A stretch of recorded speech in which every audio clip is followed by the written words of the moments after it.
And together, we will move mountains. And if they don't hear our message, then we'll just do it over and over and over and over 1,000 times again for you. And I'll rise up, I'll rise like the day, I'll rise up in spite of the end. I will rise, we will rise, we will rise, we will rise up. Hello, my name is Michelle Zabel and my pronouns are she and her. I'm an assistant dean at the University of Maryland School of Social Work and the proud director of the Institute for Innovation and Implementation. Today, I'm just delighted to welcome you to this Training Institute live workshop. As you might have come to expect with all your favorite conferences, the Training Institutes are now virtual. And although I know we'd all like to be together in person, we are excited to host the Virtual Training Institutes and really want to encourage you to continue to join us on the first Thursday of every month through August. Each month, you'll have a choice of 2 back-to-back workshops. So mark your calendars, choose your workshops, and make sure you reserve your place early so that you can attend the workshop that most interests you. Today, I want to encourage you to actively participate by using the chat to post your questions, post your comments, and share your resources with your colleagues. Our presenters, they definitely want to hear from you. And it is absolutely your participation that will make each of these sessions a success. As a reminder, staff are monitoring the chat and they're going to make sure the facilitators see your questions and comments, so be sure and engage. A few other reminders to include: if you need assistance at any time navigating through these virtual spaces or accessing links to workshops, we do have a live help desk support standing by to assist. We are also providing a certificate of attendance after the completion of each workshop, and all of our workshops are being recorded, so by you participating, you're implying consent. Finally, there will be an ASL interpreter or closed captioning available during each workshop. Those interpreters can be pinned when available for those who require interpretation by hovering over the interpreter's video and selecting the 3 dots. One of the options that will appear is Pin Video. By selecting the Pin Video, this video will not move out of view. With our theme, What Could Be? Bolder Systems and Brighter Futures for Children, Youth, Young Adults, and their Families, all of our sessions will challenge us to envision a future where the voices of children, youth, young adults, and their families are elevated, especially those who are most frequently silenced or marginalized, where we use the best data and research available to challenge ourselves, developing new ideas and approaches that can be implemented to meet the needs of youth and families, and in service of our commitment to social justice and the elimination of disproportionality and disparities. My hope is that today's session will provide you with food for thought as you consider your next steps in creating a vibrant, equitable future for youth with complex needs and their families. Please don't forget to register for next month's workshop. Remember, they're held the first Thursday of every month, and you can visit the institute.umaryland.edu for the full schedule. Thank you so much for joining us, and I look forward to seeing you next month.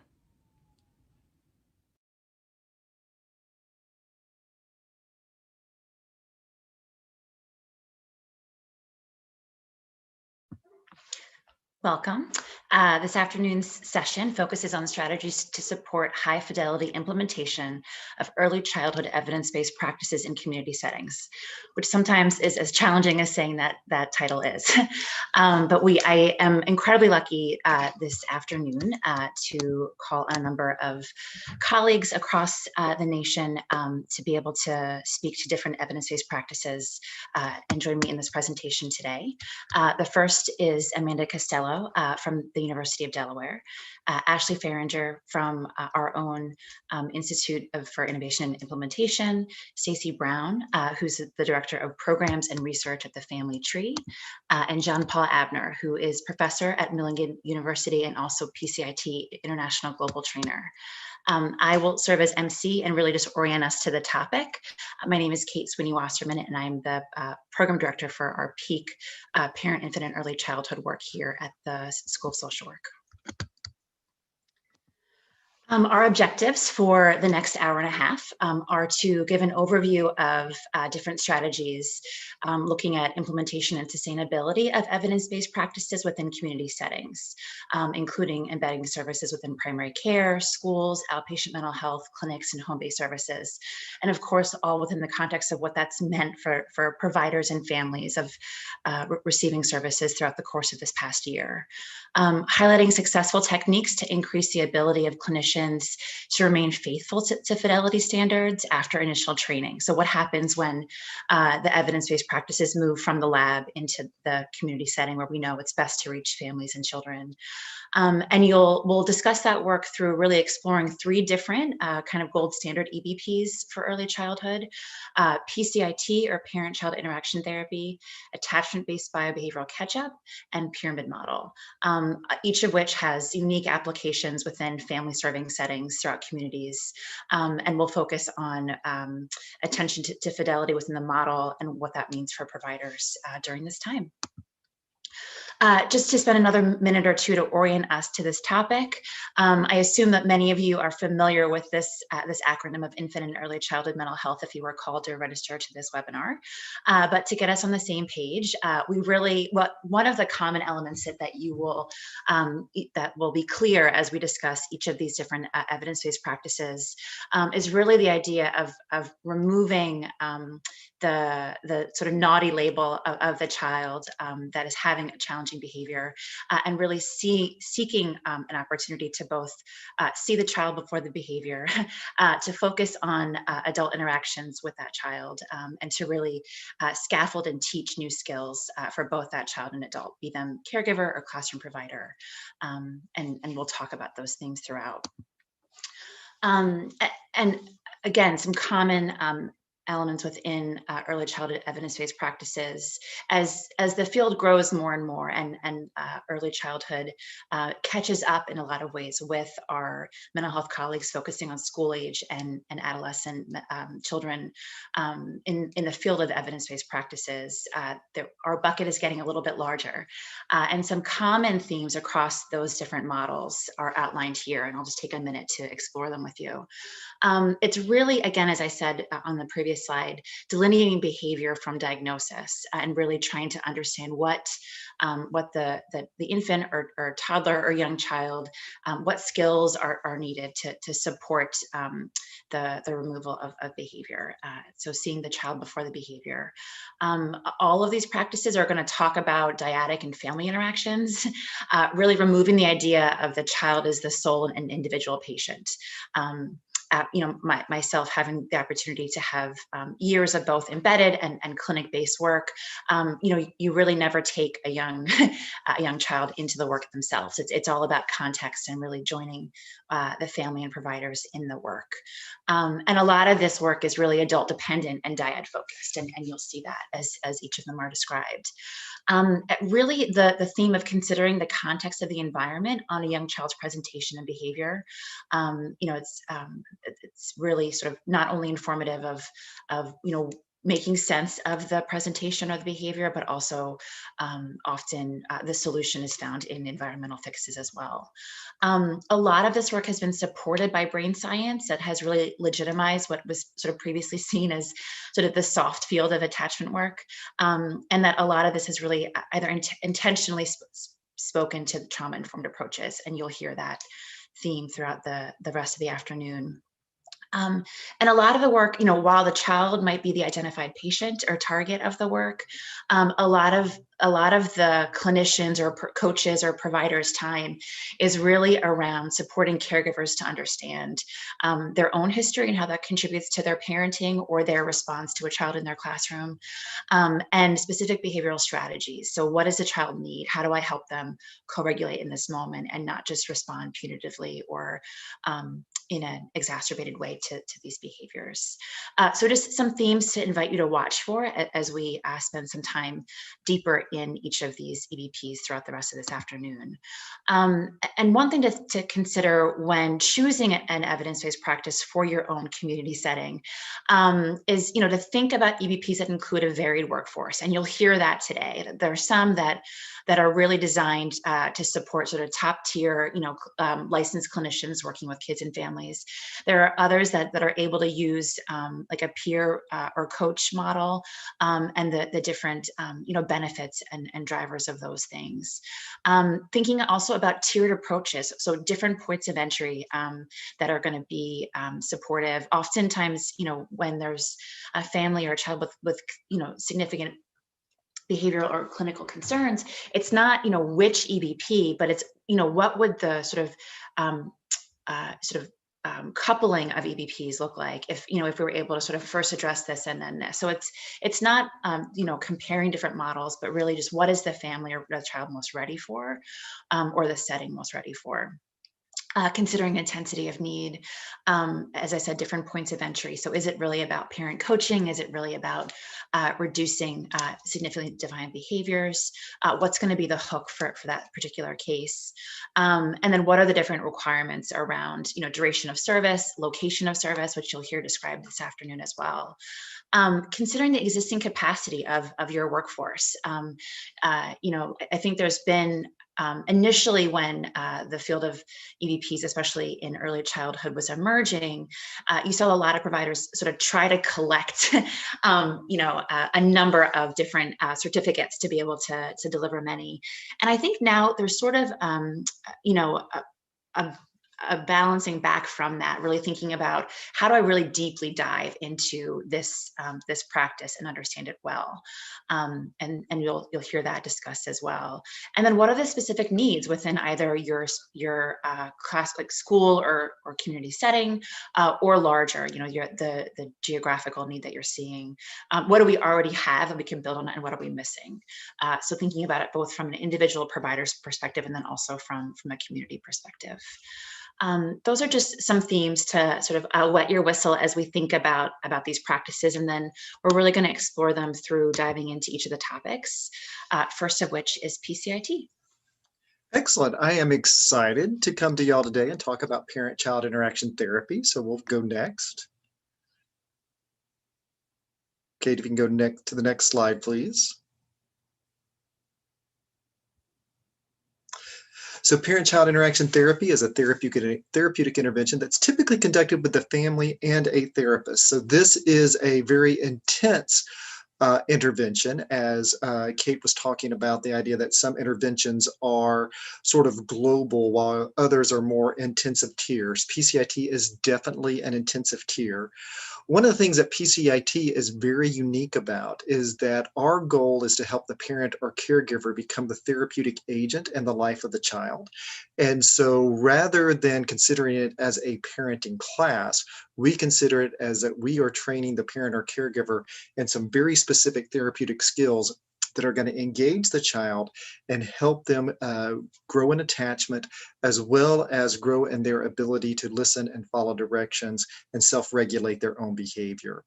PCIT has tremendous research support. It's now one of the prominent evidence-based practices and empirically supported treatments worldwide for young children with disruptive behavior issues. Next.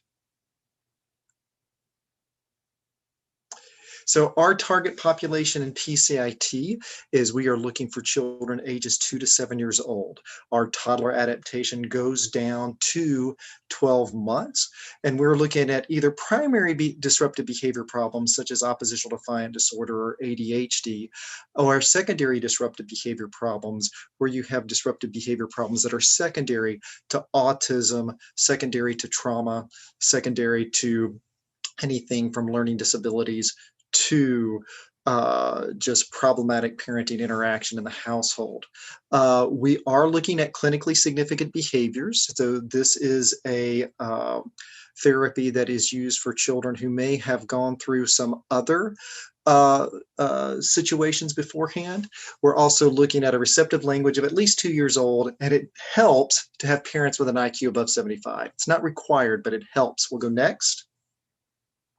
Our typical referral is a disruptive behavior disorder. Recognize this is the most common referral reason for young children.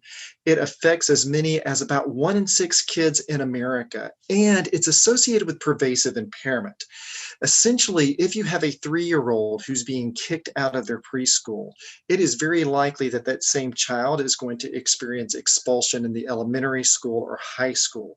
These disruptive behavior problems without intervention are extremely stable over time.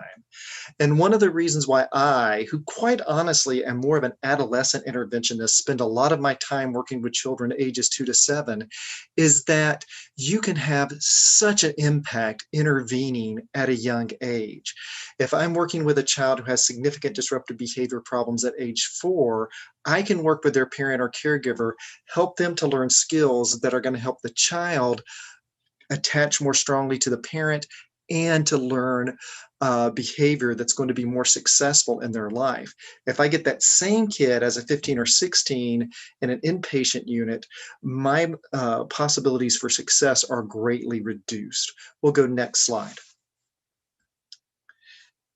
So our typical referral problems, you are looking at everything from mild problems such as whining or mild noncompliance, perhaps some difficulties blending in blended families, post-divorce adjustment. We're also looking at more significant problems such as lying, verbal aggression, classroom conduct problems.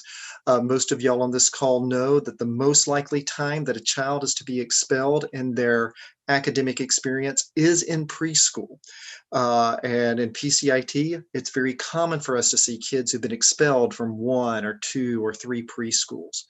And we go from disruptive behavior all the way up to conduct problems, so sort of physical aggression, cruelty to animals, destructive behavior, fire setting. We look at all of those behaviors for the child in terms of treating it with PCIT. Next.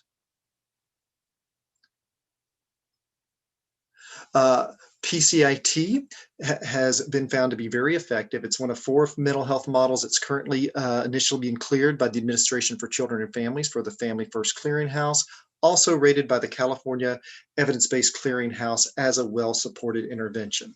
It has also been been recognized by the Kaufman's Best Practice Project and the National Child Traumatic Stress Network as a supported treatment for children who've experienced trauma.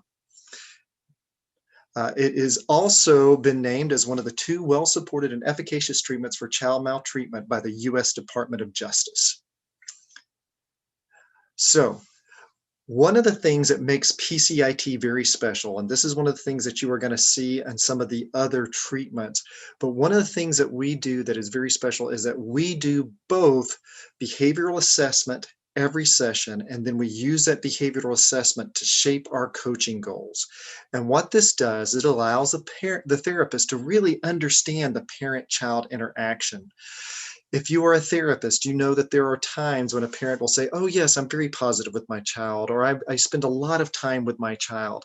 And then when you watch them, there's all this negativity that just tends to come out of the parent's mouth. You will see that chain of traumatization that has occurred from one generation to the next. And so what we do in PCIT is, rather than giving parents a lot of skills to work on, we give them a very narrow set of therapeutic skills to work on, and then give them very specific and immediate feedback on the use of those skills. This enables us to correct errors immediately, as well as to praise appropriate behaviors.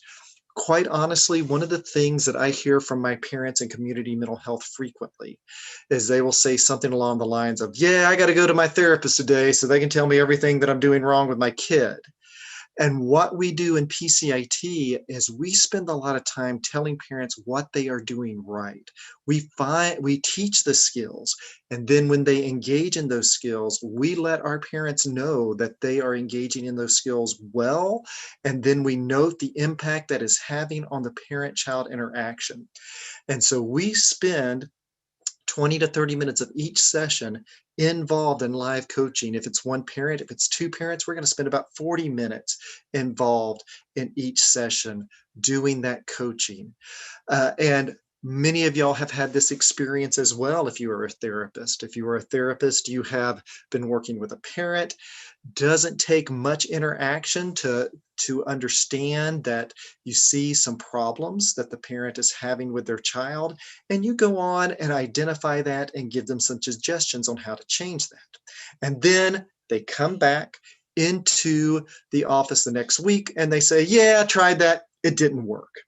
Well, in PCIT, because we're doing those skills live and because we're coaching live, it is extremely impactful, and we get to see parents and the interaction between the parent and the child change literally, not only over the course of therapy, but literally during the course of the session itself. We can see tremendous gains in that interaction.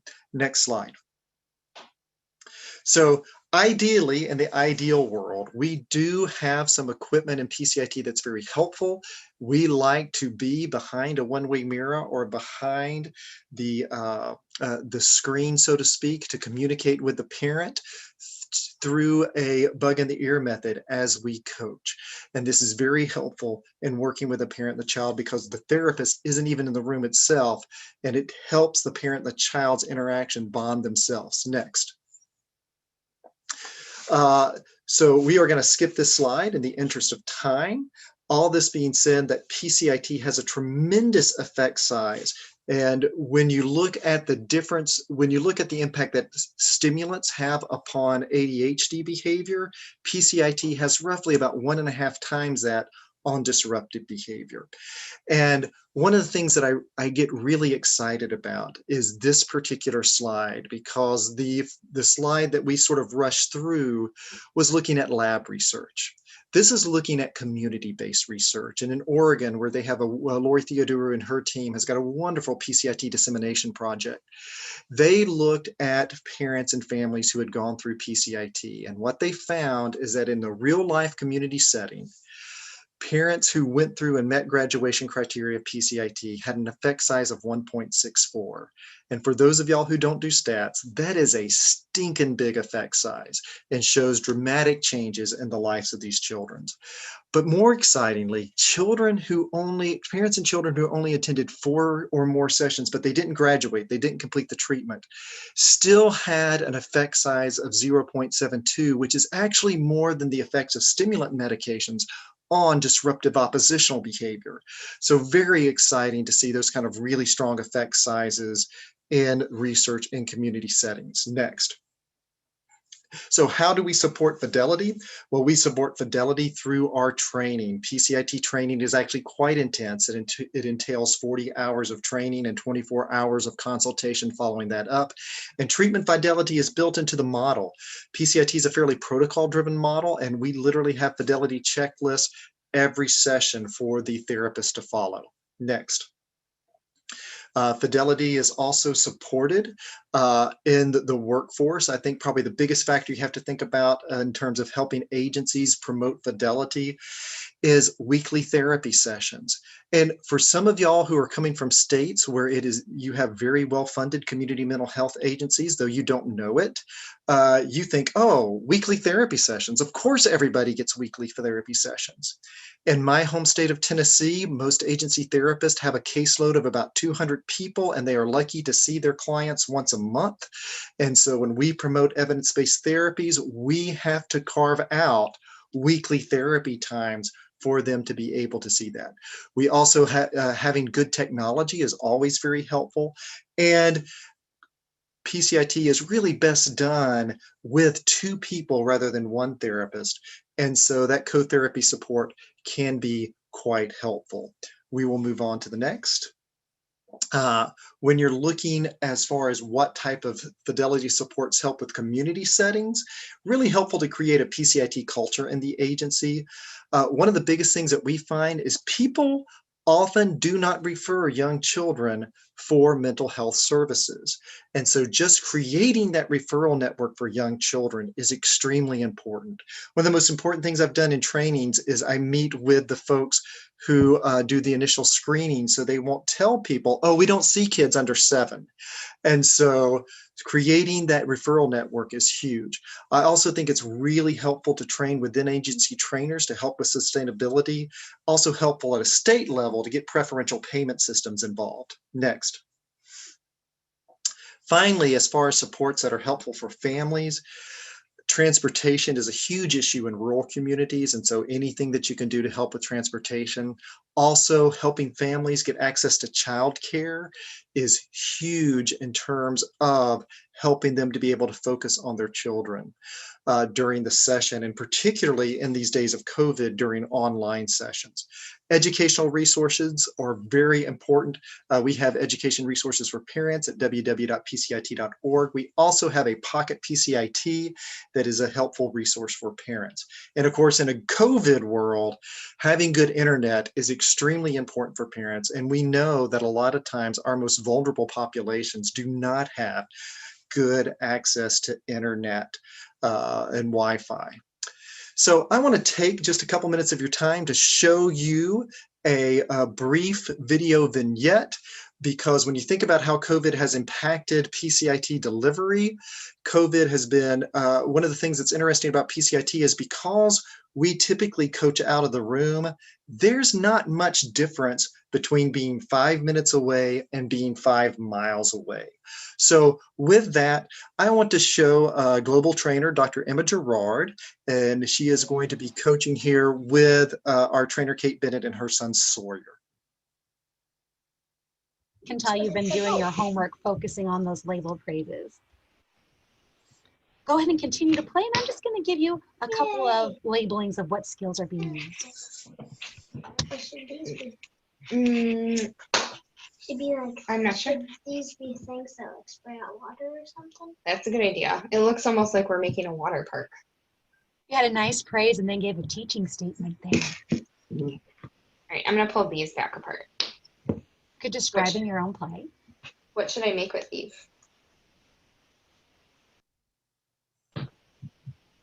Looks like he's thinking about what he's doing. Go ahead and comment on what he's designing. You are putting all those blue ones by the water. Beautiful behavior Yeah, 'cause these are description. like water sprayers. Because they're water sprayers, you're right. When you What is that described word? his play, he started talking more.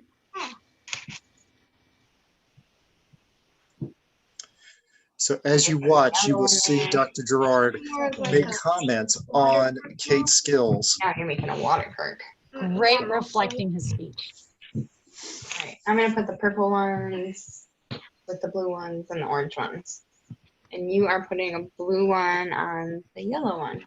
This is Nice describing your own play followed by a behavior description. What did you say that was? because it squirts out water. Oh, because it squirts out water. Beautiful reflection. My apologies. I was speaking when What he does was that talking. squirt out? Or is that just like a fun toy that you play? I think it's a cool water sprayer. This is a pretty cool park we have going on here. Is that like the thing that you have to press down to like turn up the water or something? Yes. I love to see you guys creative and smile at each other. Is this, wait, should this one to be to turn like the water on and then that's to turn the water off? I think that's a good Because, idea. like, So then we that's have like an the on water switch and an off squirting. switch. Yeah, because Beautiful labeled like, praise. off I love the switch on eye water contact and you guys have with each other. on switch with water. That's a really good idea. Nice I- praising his thoughts and ideas.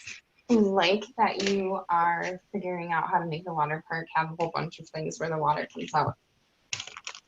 Oh my gosh, Mom, your praises really has him in a calm way of interacting Are with you you playing now. with these?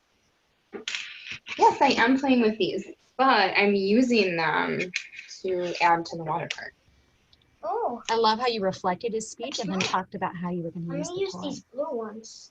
What are you going to do with the blue ones? Make water. Make like some waters for us. Oh, you're going to put him as water. Nice reflecting his speech. And if you're unsure what he's doing or building, you can always just describe too. That's a trick to avoid those questions. Make sure you don't drop them on the floor because they're going to get full of dog hair.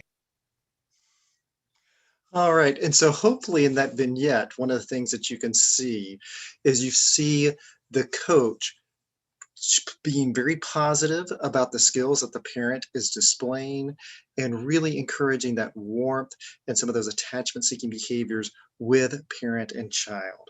Well, we are going to go ahead now and we are going to pass the torch to Dr. Amanda Costello, and she is going to talk about the next intervention that we will be working with. Great, thanks, John Paul, and it's such a pleasure to be here as well. And today I'll be providing a kind of brief overview of the Attachment Biobehavioral Catchup program, or ABC. Kate, next slide, please. Thank you. So ABC is an manualized early intervention program that was developed about 25 years ago and is really focused on two key domains that have found to be important across several years of research, and really critical for infants and young children. And that is developing a healthy attachment quality between caregivers and children, and the development of early self-regulation skills, even starting as early as infancy and young toddlerhood. When we think about adversity, we really are thinking about the experience of lots of different things in a young child's life. So as ABC providers, we've worked with children who have experience or involvement in child welfare, or who've had disruptions in their family's life, or who've experienced violence in the home. That's just to name a few. There are lots of different ways that families come to us in ABC.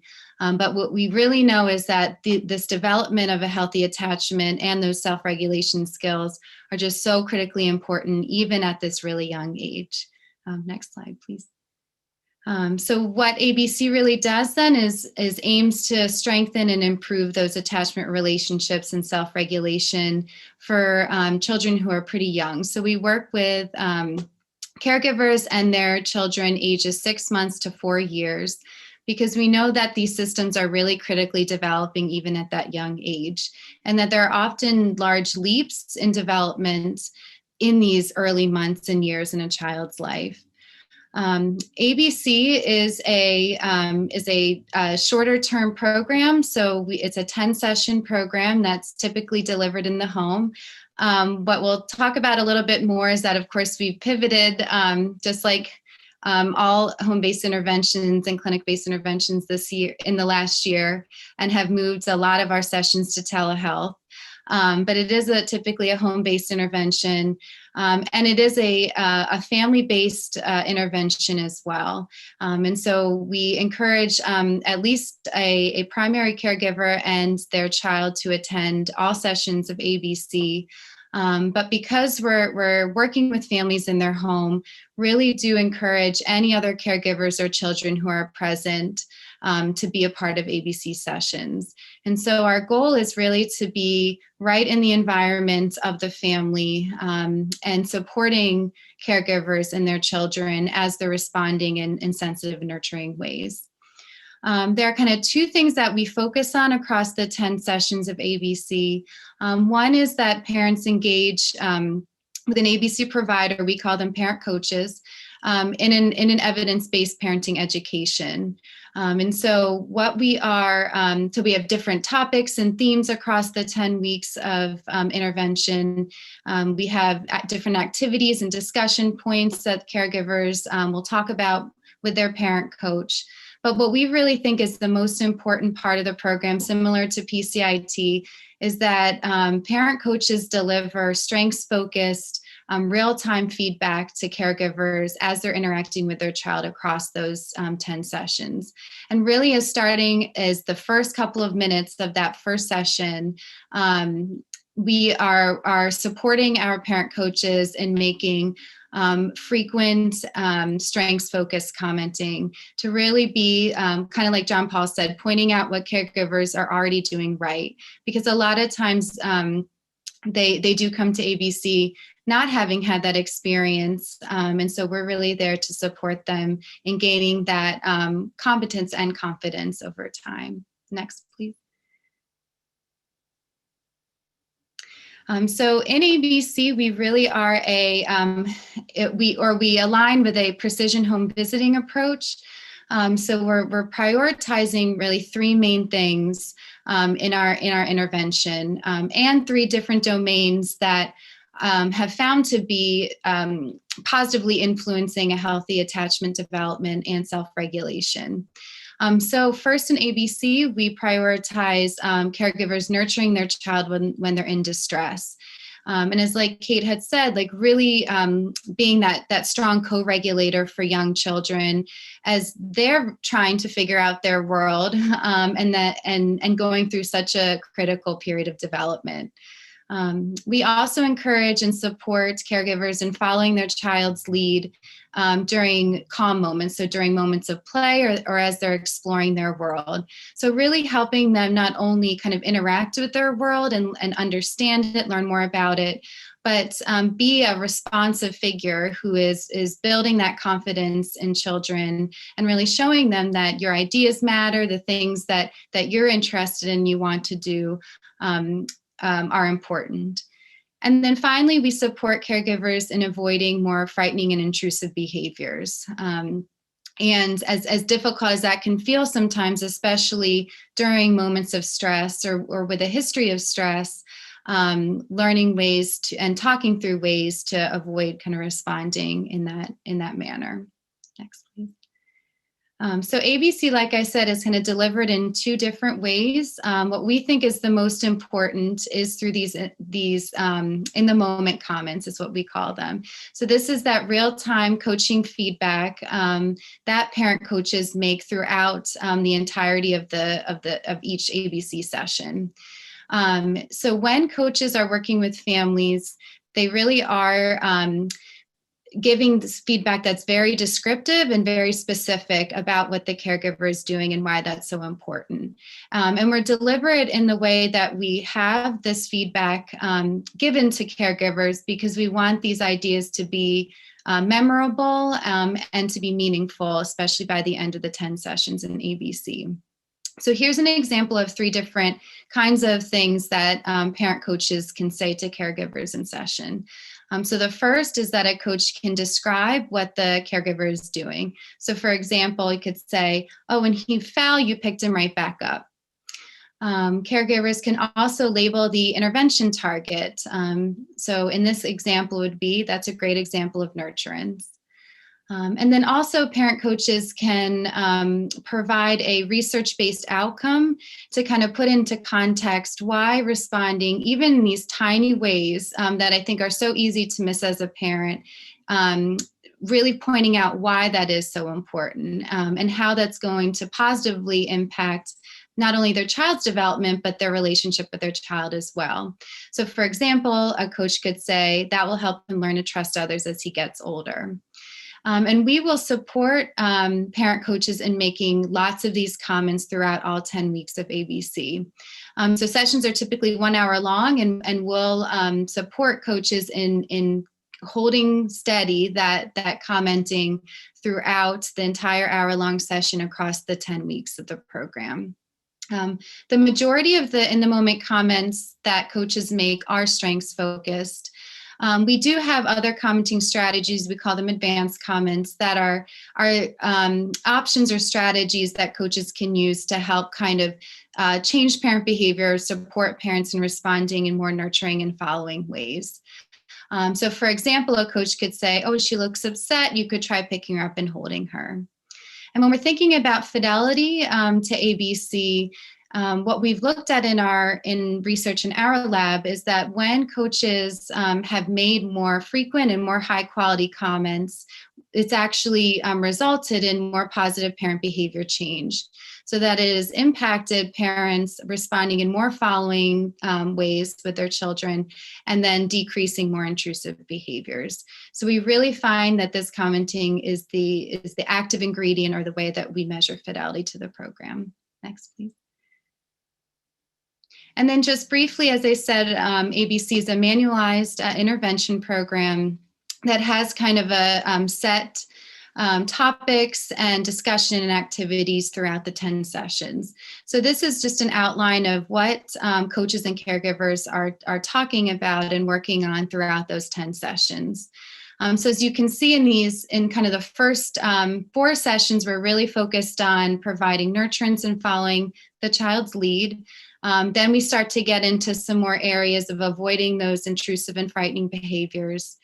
And then in our session 7 and 8, we give caregivers the opportunity to reflect back upon their own experiences being parented themselves, or actually their experiences currently that could really influence the way that they are parenting their child or children. We really do this again in a strengths-based way. We avoid blaming or shaming caregivers because we really recognize that all of us come to parenting or come to this work with our own experiences of being cared for. And so we frame this in a way that it's not a weakness to have these experiences that might impact our parenting, but rather strength to recognize that. And then we link this conversation to talking through times where some of these experiences might get in the way of providing nurturance, following the lead, or staying calm and not being overwhelming. And then support caregivers in identifying maybe when some of those memories or experiences come into play, and then developing strategies to override that, maybe that more automatic response, and engage in more sensitive nurturing responding. Next, please. So this is just a kind of a brief description of what our timeline looks like in ABC. What's actually not on here is our kind of inclusion criteria for being involved in training. We actually work with individuals with lots of different experience, whether that's different kinds of education, different years in the mental health field, working at lots of different kinds of agencies that serve families. We really don't have any requirements about degree or education or experience. But what we do have is a brief screening interview that we deliver to potential parent coaches. And then really once individuals pass that interview, they engage in training, and then certification in ABC then is pretty high after that. But just a little bit about the logistics here. Parent coaches, after they come into the training process, attend a 2-day introductory training, and then they engage in a year of pretty intensive supervision. So parent coaches attend both a weekly clinical and fidelity-focused supervision. The clinical supervision is a place where coaches can talk through their delivery of the manualized content. They can talk through the kind of developing a case conceptualization of the family. But then also we have kind of reflective work that we can do in supervision to really be thinking about what are we bringing to this work. So what are some of our own experiences that might be impacting the way that we're delivering ABC or working with families. So there's lots of different things that we can talk about in clinical supervision, but that's to name a few. And then in our fidelity focused supervision, this is focused on that in the moment commenting. So in the course of the training year, coaches code a 5-minute segment of their video each week, each time they see the family. And then they review that coding and that commenting with their fidelity focused supervisor. And that's how we kind of support coaches in sustaining fidelity to ABC across that supervision year. And then once the training year is over, at the end of that year, then coaches have different fidelity criteria that they meet to become certified in the intervention. And like I said, once coaches are in this training process, we work really hard to keep them with us until they get certified. And then we have a recertification process every 2 years. Next, please. And then finally, just as we all have been doing over this last year, we as a program also pivoted to telehealth service delivery in March of 2020. We did this in a couple of different ways. We really had a lot of support, the majority of support through our weekly supervision meetings. We updated manuals and materials to be telehealth specific and disseminated those. And then even now during our introductory trainings of ABC, we kind of weave in some of those telehealth specific considerations into that work as well.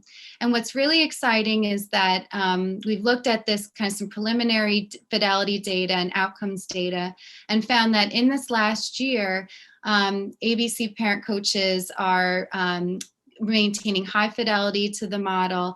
And when looking at just some early outcomes in parent behavior, seeing really nice positive changes in parents following their children's lead more and decreasing that intrusive behavior even during this telehealth service delivery. So with that, I'm going to pass it over to Stacy Brown, and thank you so much.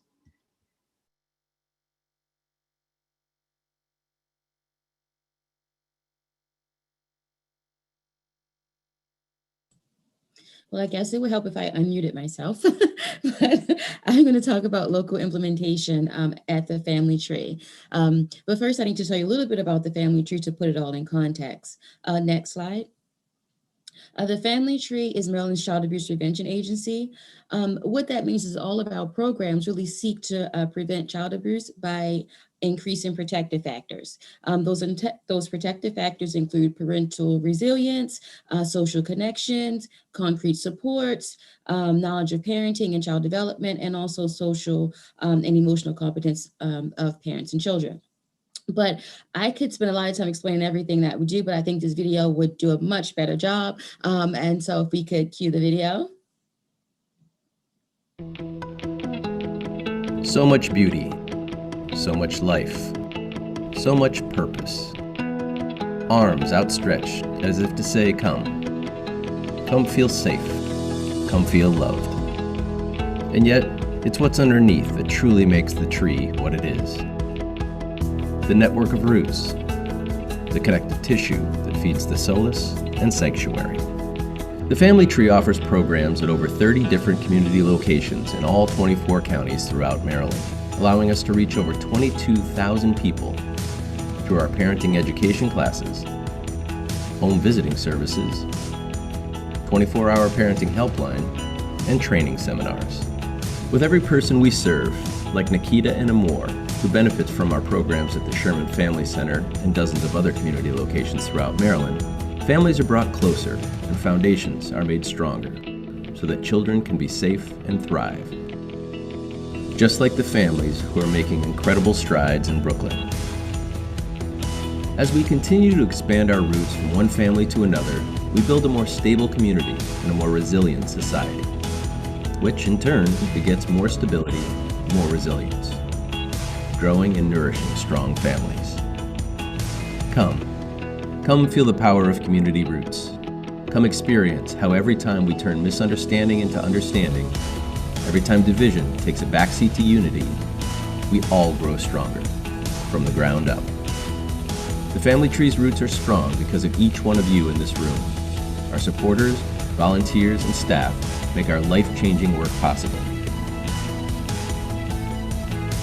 Stand with us as we continue to stretch our branches and serve more families in Maryland. All right, so that was a brief synopsis of what we do at the Family Tree. As the video mentioned, we offer a number of programs throughout the state. One of the ones that I'm going to highlight today, of course, is ABC. Next slide. So just to give you a brief history of the Family Tree and implementing ABC, we've been implementing this intervention for over 10 years. The beauty of this is we have had limited staff turnover, which is really good when you talk about an evidence-based model.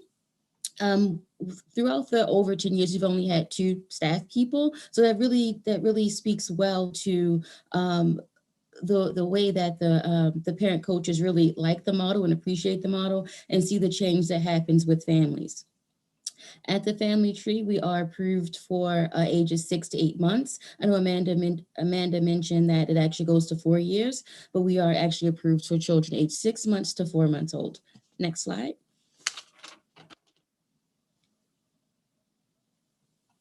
So when we talk about supports needed for this to be effective in the workplace, one of the things that rings true is really trainers and coaches or coders, I'm sorry, who are culturally sensitive to the families being served. For example, in some communities, it is typical for multiple generations to live within the same home. It's also the norm due to various reasons that it may be a home that has that some may consider overcrowded. And because of that, it may be challenging for a mom to find a quiet space or space alone to actually to really conduct that session. And this was a challenge, but given that we have moved to virtual, which I'll talk about later on, and as Amanda mentioned, it has actually been more incorporated, but prior to going into the home, that is really something that needs to be considered for the coders and trainers when you're really coding a visit. Another support that's needed for the workforce is available resources. And this is really important because when you think of bringing a program to your agency or your community, you need to make sure that you actually have referrals for that particular program. At the Family Tree, we are, as you saw in the video, we are fortunate that we have a number of programs. So what we can do within our programs is make referrals from within. We also are part of a number of collaboratives, initiatives throughout the state that allows us to get referrals. But no matter how amazing an intervention is, it's really it really doesn't do much if you don't have the correct referral. So available resources or available referral sources are very important. Also, this is a big one, voluntary participation versus mandated participation. And the reason why this is really important is because ABC is a voluntary program. However, there's this thing that we call voluntold. So a lot of families can be voluntold to participate in the program. So if we have our families who voluntarily participate, they generally do better. They miss less appointments, they have a higher graduation rate, and all of those things. So when you get someone who's mandated, although again, it's voluntary, but someone has said you must attend this program, you have to battle with so many other barriers. In the end, I think the families who are mandated and complete are just as successful as the people who come voluntarily, but that's also a barrier that you have to think about and provide those needed supports. Individuals who are mandated generally, again, have a higher dropout rate and a lower completion rate. So that's something to be mindful of when you're thinking of bringing this type of intervention into your workforce. Another thing that is also very important is dedicated staff time. At the Family Tree, we have a dedicated position for ABC. The reason why that is necessary because there's a lot of time that is needed for a staff person to conduct this intervention. The home visit itself is an hour, but there's so many things that go into that. When you think about the outreach that occurs, if someone misses a visit, the fact that you have to record the videos and code the videos and then supervision. So there's a lot to go into that. So you want to make sure that you have enough staff time so that you can really implement this program effectively. Next. So we talked about supports for workers, but what about those supports needed for families? I can give you a little bit of what we do and what we have found to be effective. So incentives for completion, what we do is we are able to provide a $100 gift card for any family that completes. And you may think that that is, oh, wow, you get a lot of completers because you give them $100. Unfortunately, that's not a 1-to-1 ratio. The $100 does not secure graduation, but we do find that it's an amazing benefit for families who do complete the program. Another thing that is needed for family is touch points and engagements. And what I mean by that is like appointment reminders or maybe emails in between visits. One of the things that we do to keep families engaged is that we, as an organization, as an agency, we often have family events. It could be like a holiday party. We have literacy night, and even at the start of the pandemic and sometime like throughout the pandemic, we would have like story time. And so families in any of our programs, especially the ones with smaller children, could get on a Zoom call and one of our staff members would like do a story time and read a story. This is really important for families and home visiting programs because those families are served one-to-one. It's one coach to one family. Whereas if you're in a group setting, you already have your group there and you feel supported. But in a home visiting setting, it's just a one-to-one. So I really find that it's really important for those parents to engage with other parents to use them as supports as well. Another support needed for family is access to resources and supported services. And what I mean by that is when a family shows up to receive services for ABC, attaching with their child is just one of their challenges. They have an array of challenges or things that they need help with. Although ABC is not a case management program, we do also want to make sure that we are able to refer families to resources that they need. For example, if you have a mom who has maybe 3 kids and the littlest one may be the one that's in ABC program, but maybe she needs childcare. At the Family Tree, we're able to offer free childcare to anyone in the city pretty much, but we're able to offer free childcare for those families. So a mom who may be struggling, overwhelmed can bring her child to the childcare center, and that's one of the ways we're able to provide support. Or maybe someone struggling with their BG&E bill or is facing eviction. Although we cannot provide money for any of those services, we can truly connect the family to an agency that can. Out of all of these things, they're all very important, but at the highest level, I think a supportive parenting coach is most needed for families. Someone who they can make a connection with, someone who they feel is supportive of them. And that is important because there are a lot of comments made in the moment and even some of the advanced comments. And so if a parent does not feel a connection, it can come across as you're just trying to tell me what to do or you're just being preachy, especially when it comes to our teen parents. Next slide.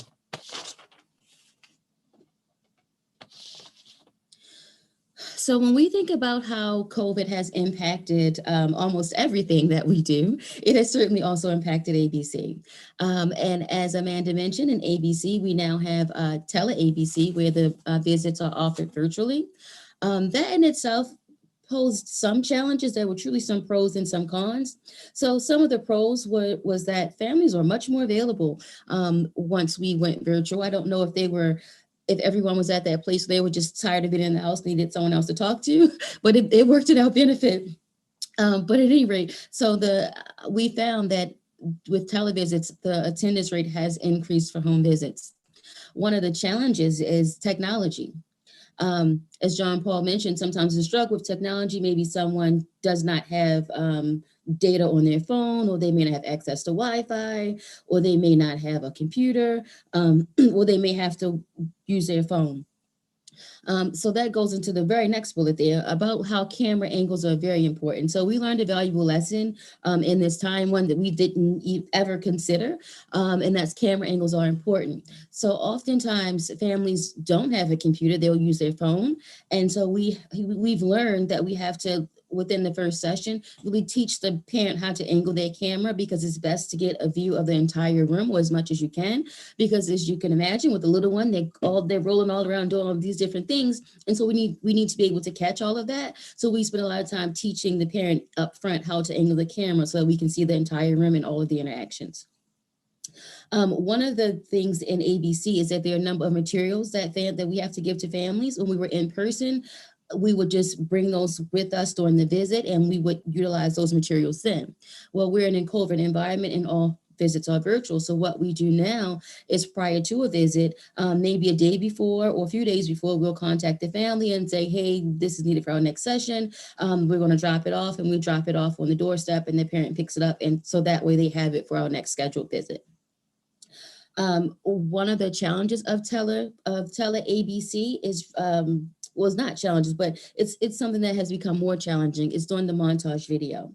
So at the end of the 10-week session, well, actually throughout the whole time, the parent coach is taking video or recording video of mom and child and their interactions. The goal of the montage video is to really let mom see to get a big snapshot of how she started versus how she finished, or how her and the baby started and how they finished. And it's really impactful to see, because you get to see how maybe mom wasn't really responding to the child, or not really following their lead in the beginning. And then in the end, you just see a complete complete difference, and parents are usually very impacted by that, as well as some of the parent coaches as well. But that's a little bit more challenging, because a lot of the videos now, the sessions are now online, so it's a little bit harder to record. Next slide.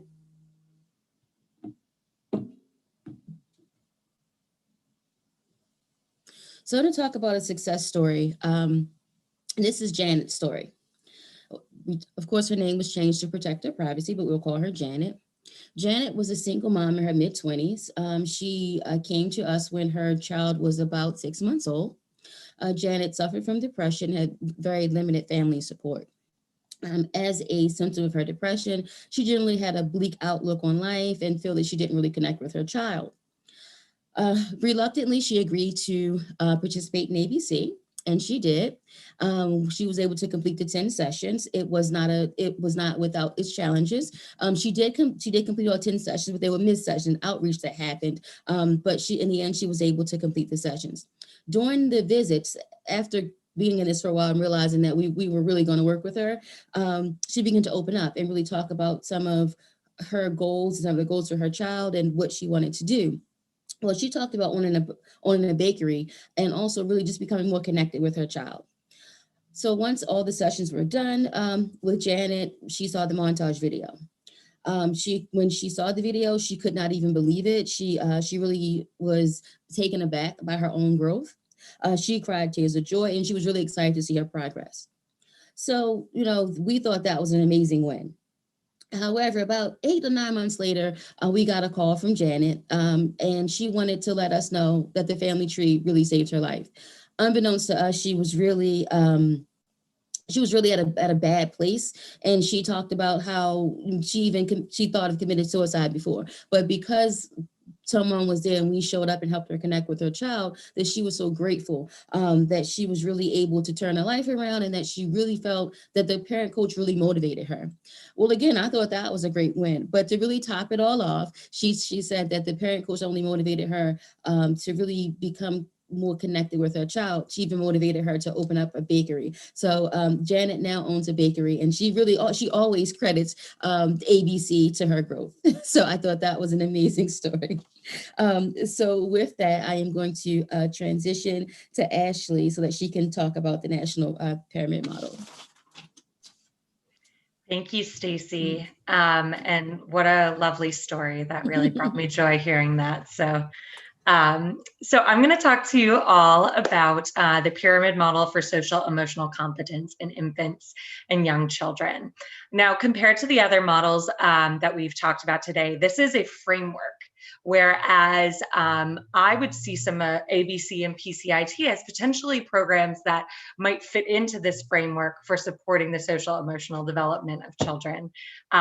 This is going to be, how do we holistically look at what our program is doing to support the social emotional needs of children and families.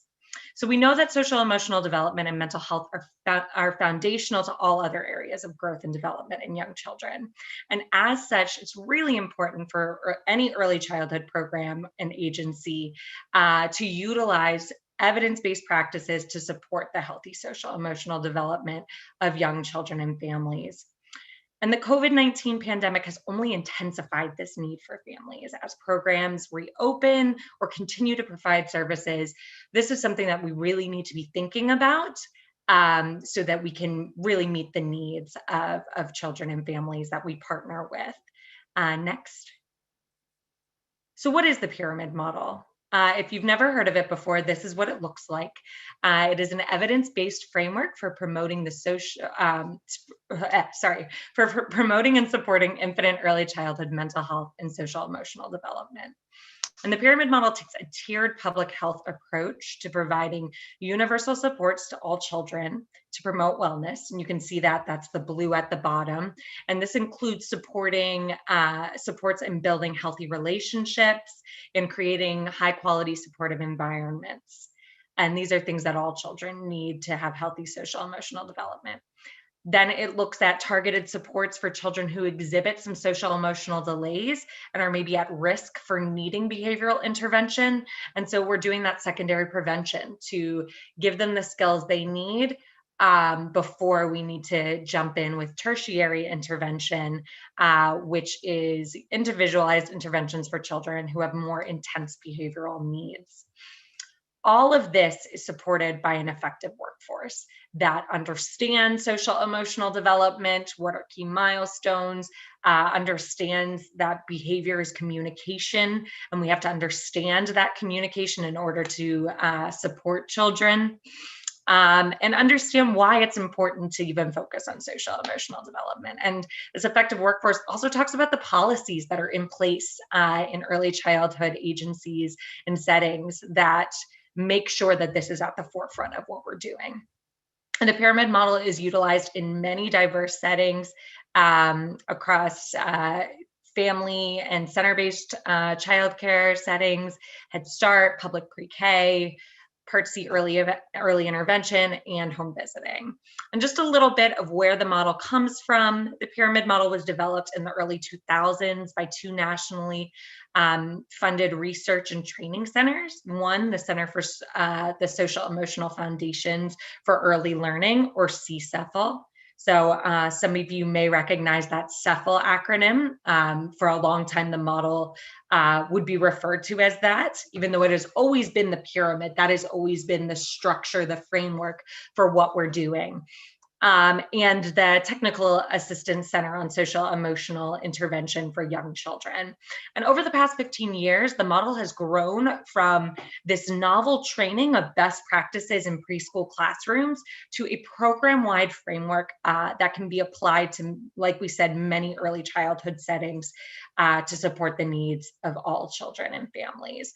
According to the National Center for Pyramid Model Innovations, which is the current national organization that kind of supports the continuation of this work, high fidelity implementation of the pyramid model within a program leads to reductions in child challenging behavior, increases in children's social skills, increases in satisfaction of program staff and families, reduced turnover in the program, increased teacher and provider competence and confidence in supporting children's social, emotional, and behavioral needs, changes in classroom and program climate, and sustained implementation of the pyramid model. Next. All right, as you can see from this diagram that I laid out here, this is really looking at what works for program-wide implementation of the pyramid model. And you can see that there's a lot more to implementation than just training staff. As a framework, the model is most effective when implemented program-wide with strong leadership or administrative support. The work should be guided by a pyramid model leadership team, which you can see is the front of this kind of logic model. And this team is comprised of program leadership or administration, program staff and providers, pyramid model coaches, and families receiving services. This team is guided by fidelity documents, such as the program benchmarks of quality, which I'll talk about a little bit more in the next slide. And this team is dedicated to program-wide implementation, and they create plans for training needs. They work on developing program-wide policies and procedures, such as policies for addressing behavior concerns, assessing social emotional needs in children, increasing staff buy-in, and measuring the effectiveness of the program and ensuring funding is available to support implementation. So throughout the implementation process, systems should have designated coaches trained in practice-based coaching, which is the pyramid model's version of coaching. You know, uses a lot of the same coaching principles of other models, but just focuses on kind of a coaching cycle of setting goals, putting those goals in place, receiving feedback, and working together to implement practices of the pyramid model. And so these coaches should work directly with staff to increase use of skills developed in training in the context of their classroom or in home visits with families. And all this leads to that last column there, environments that support healthy social emotional development and reduce the need for further behavioral intervention. So processes that are important throughout the steps of implementation are definitely family involvement. The pyramid model really places high value on families being part of the decision-making process from the ground level. Because families are the ones that are being affected by these policies and procedures, so they should have a say in what's happening and what's been effective and what hasn't. Involving families means considering the needs of families when scheduling meetings and events, thinking of creative ways to involve families and giving feedback, and thinking from the lens of the family. Additionally, that top bar there is stating that we have to use fidelity measures throughout to make sure that we are using data to inform our decisions and guide the direction of our program. Next. So this here is a list of some, but not all, of the fidelity measures that the pyramid model has in its arsenal. So you can see at the top there, I mentioned the benchmarks of quality in the last slide. And leadership teams should be using the benchmarks of quality. There's one for program-wide implementation. There's for like early child care, early childhood education programs, and there's one for Part C early intervention, as well as at the state level, there is a statewide benchmarks of quality to lead the work across a state. So this determines, where a program is at and allows them to develop an action plan based on what are the priorities of the program and where they want to go. The BOQ, which is benchmarks of quality, provides a practice guide for programs that lays out all elements that should be in place for a program to have high fidelity implementation.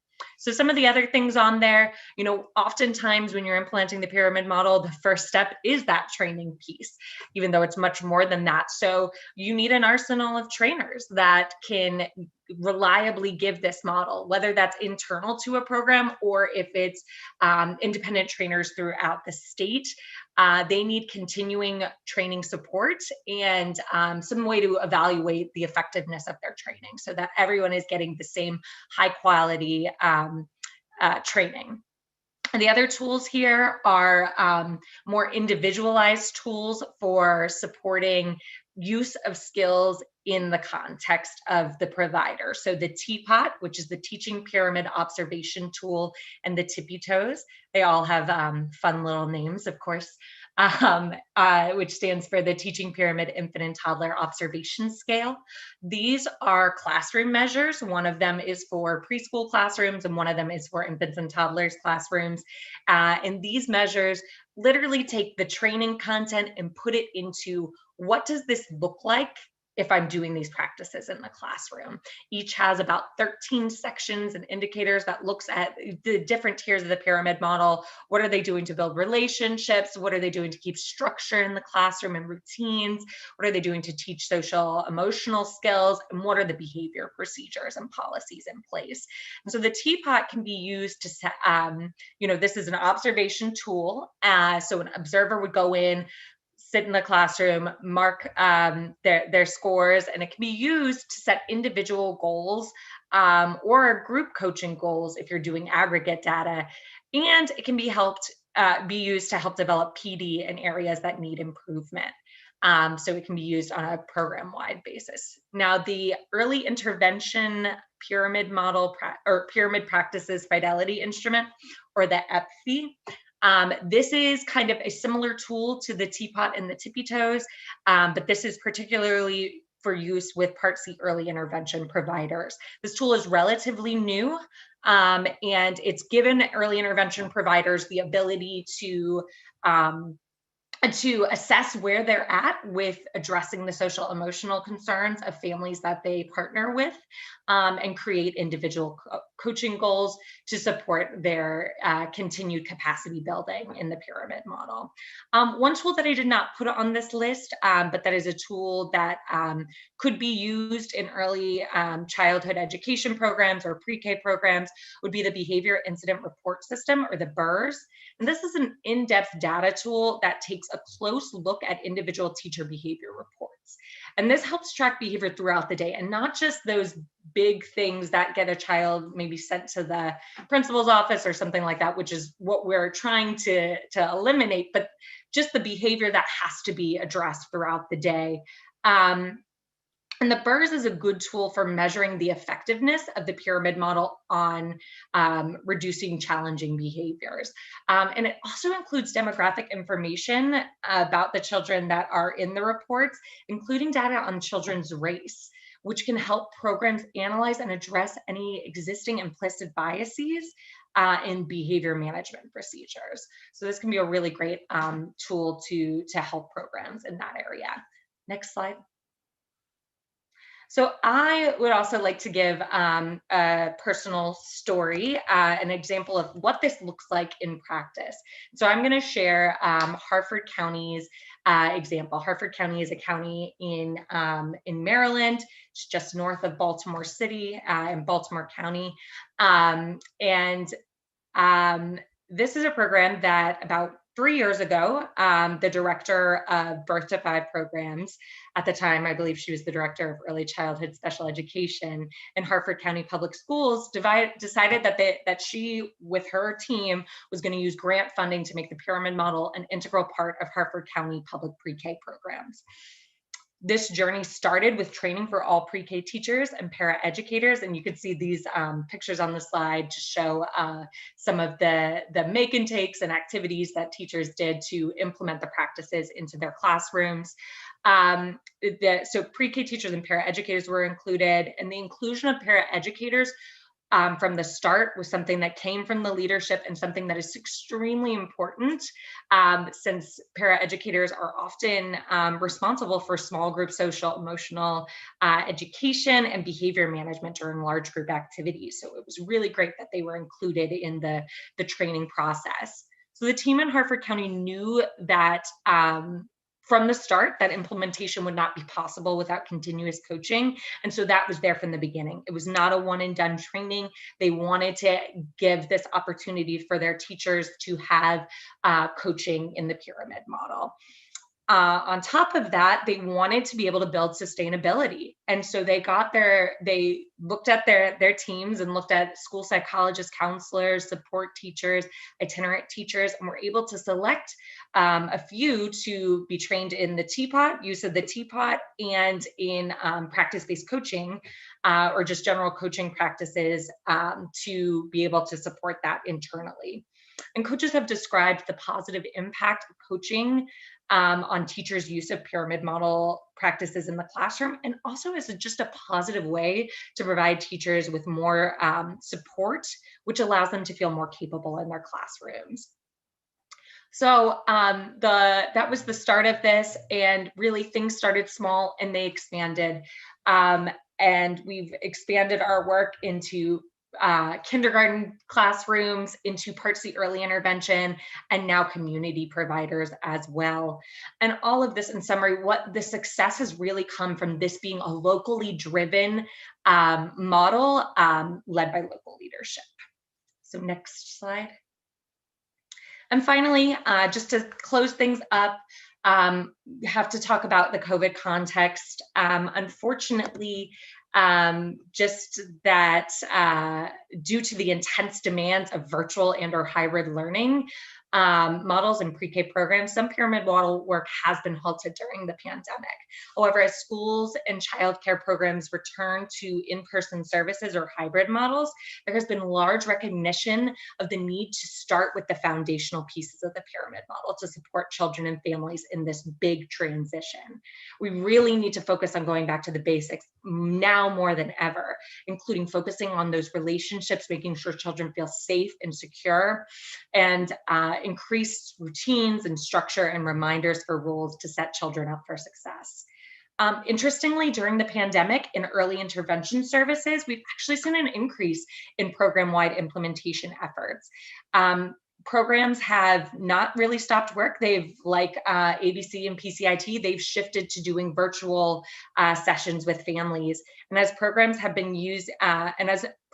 been doing parent coaching, caregiver coaching, they've noticed that there have been a lot more concerns for social emotional needs, which has led to an increased use of some of these fidelity measures, looking at the BOQ to make programmatic changes such as utilizing social emotional screeners with all children, increases in professional development related to social emotional needs, and many programs starting to use this new tool, the EPFI, to assess where they're at and create individual goals to meet needs of families.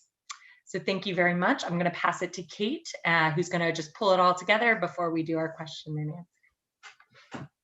Thank you so much to Ashley and to each of our panelists this afternoon. I think, as you saw, we've taken you from a home-based model, a clinic model, and then one that's derived really within educational settings, classrooms.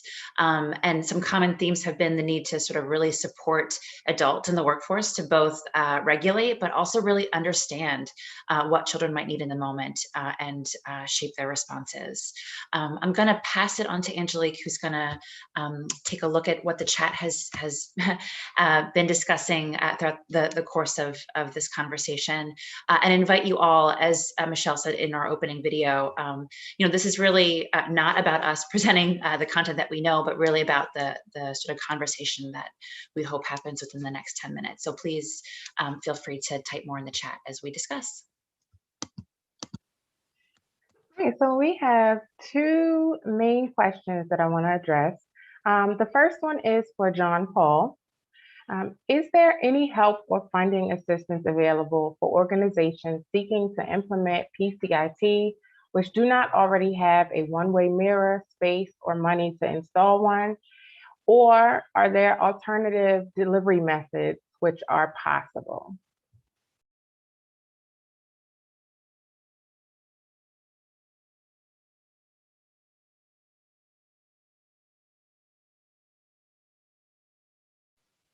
Okay, so I'll give. Sorry about that. Let me answer the question now that I'm unmuted.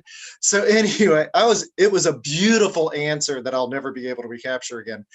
But I think all of us have done that on Zoom. So I'll answer the second question first. There's a number of different ways in which an organization can deliver PCIT that has a lot of research behind it. Even before the pandemic occurred, delivering PCIT through a distance model had a really good research evidence behind it, and quite honestly has some advantages, particularly for rural populations. Also, when I first started doing PCIT about 30 years ago, pretty much you had to have a really expensive setup with a one-way mirror and a complicated listening equipment. Now you can set up that very easily using a couple of tablets for about a couple $100. FM transmitter systems have dropped down to about $100. So for literally under about $250, you can turn any two offices, one into an observation room and another into a coaching room. As far as help with the setup, financially, a lot of people do access SAMHSA grants and other kind of grants to help with that. I'm a big believer in accessing local grants. So, organizations like the Civitans or the Kiwanis, I am very quick to say, we are an organization that works with children who've been traumatized, and we need help with setting up this equipment. And that really, a lot of times the local grants are much easier to get than the large national grants, and can really help suit your needs. Finally, it's like the PCIT community is an extremely helpful community, and you can contact us at PCIT International .com, also PCITinternational@gmail.com, to ask those kind of questions, and we'll be glad to talk with y'all about those types of situations. You can also email me, and I'm very happy to do that. Thank you. And one more question, and this is directed to Amanda. With telehealth over Zoom, we have increased our ability to record sessions and utilize this as a way to provide feedback and coaching to caregivers, but have questions about the storage and use of these videos. So if recordings of ABC sessions are reviewed with the family, does it become part of the electronic health record? And what parts of that process do you think is here to stay after COVID? Thanks for that question. So we've worked very closely with our with agencies across the country to not to have videos be part of an electronic health record. What we do in our program is that parent coaches will upload their session videos for review to a HIPAA compliant cloud storage system through the University of Delaware, and then those videos are deleted after 45 days. And we ask coaches if they're able to do that at their home agencies to do the same, so that they're really using that that session video and making those positive clips and that video montage that Stacey had talked about. And then once they complete services with the family, then we encourage agencies, if they're able to delete the videos, or at least not have them be a part of the official electronic health record, just to protect family confidentiality. I don't think that there's been any changes with that from prior to COVID, and so I think that kind of support or stance will remain the same, because we've been video recording even prior to the pandemic. The other thing I was just thinking about with telehealth, we'll support agencies in finding HIPAA compliant platforms, or if they have a platform that their agency specifically wants to use, then we definitely support that as well. So we have flexibility in, I guess, meeting agencies where they're at in terms of confidentiality. Thank you. One other question that we have, and this is for Ashley. Do you have specific resources for social emotional development for older children? I guess it would depend on the age of children. I think a lot of the pyramid model practices can be expanded up to about second grade. Beyond that, the pyramid model is based off of PBIS, which is often used for social, emotional, and behavior in older children. Also, a lot of there's a lot of social, emotional like learning curriculums that are based for different age ranges. Can think of right now, I know Sanford Harmony has ones for different age groups. I'm thinking of a bunch right now that are for preschool and that age, but definitely the pyramid model can be used for up to second grade. I hope that helps. Ashley, I'll just jump in to say your answer was perfect. But part of our intention, because this webinar topic is so broad, is to sort of pull some of the chat themes and send some additional resources to those of you that have joined us this afternoon. So we can send some of the specific things that Ashley just rattled off, or that any of our presenters have discussed today. And one final question really quickly for Stacey. Before we go, could you highlight one main thing that you'd like for us to take away? Sure.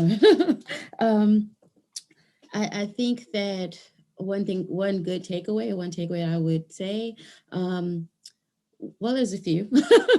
One, evidence-based practices, I think, are clearly the way that that the world is shifting and the way that things are moving. And I think, although so the family tree has done PCIT a little bit, and ABC and a number of other interventions. But I do think the evidence-based is kind of where we are. And so I think as all organizations need to really prepare themselves for really to maintain fidelity and things like that as it relates to those models. There are a number of models. Again, today is only 3, but could benefit any agency. So that will be my takeaway. The evidence base is probably the way to go. Thank you. So at this time, I want to say thank you to our outstanding presenters for sharing their expertise and strategies with us today. And thanks to all of you for joining us for this segment of the Training Institute Live. We would very much appreciate your taking a few moments to complete the evaluation for this workshop using the link that is posted in the chat. Your feedback will help us shape the upcoming workshops in this series. As a reminder, we want to encourage you to register for future workshops through Ideas at the Institute. The link is being posted now in the chat. And again, I just want to say thank you to everyone for joining us today. And we look forward to seeing you on the first Thursday of every month.